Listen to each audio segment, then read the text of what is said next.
السلام علیکم ناظرین، میں ہوں انضمام اعظم۔ نالج ہب میں ایک بار پھر سے آپ کو خوش آمدید۔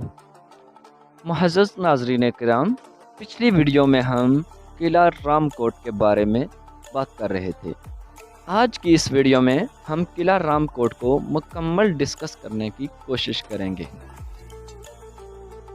ناظرین محترم، جیسا کہ ہم نے آپ کو بتایا تھا کہ گکھڑوں کے بعد یہ قلعہ ڈوگروں کے زیر تسلط چلا گیا تھا۔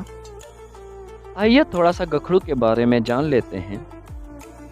گکھڑ ناظرین، گکھڑ ایک بہت ہی قدیم قوم ہے اور یہ مسلسل ہی اقتدار میں رہے ہیں۔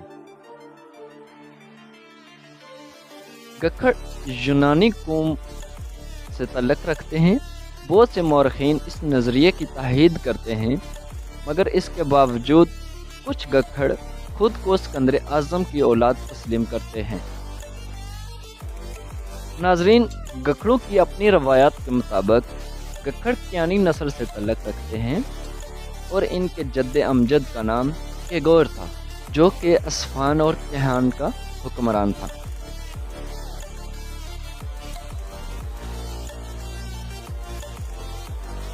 ناظرین، جب یہ قلعہ ڈوگروں کے زیر تسلط آیا، قلعے کو مزید محفوظ بنانے کے لیے اس کی دیواروں پر کنگرے بنوائے گئے اور مزید حفاظتی اقدامات اٹھائے گئے۔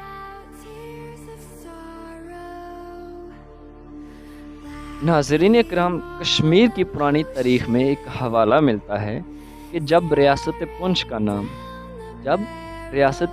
کا نام کنگڈم اسٹیٹ آف لوراں تھا اور محمود غزنوی نے 8واں حملہ کنگڈم اسٹیٹ آف لوراں پر کیا، جو کہ اب پونچھ کے نام سے جانا جاتا ہے، تو محمود غزنوی کو بری طرح شکست ہوئی تھی، جس کی بڑی وجہ لوکوٹ کا قلعہ تھا، جو پہاڑی کے اوپر بنایا گیا تھا۔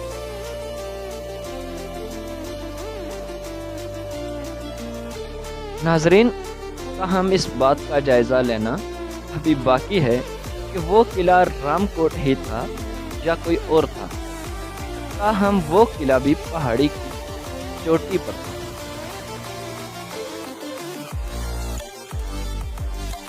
محترم ناظرین اکرام، رام کوٹ قلعہ حکومتی عدم توجہ کی وجہ سے کھنڈرات میں تبدیل ہو چکا ہے۔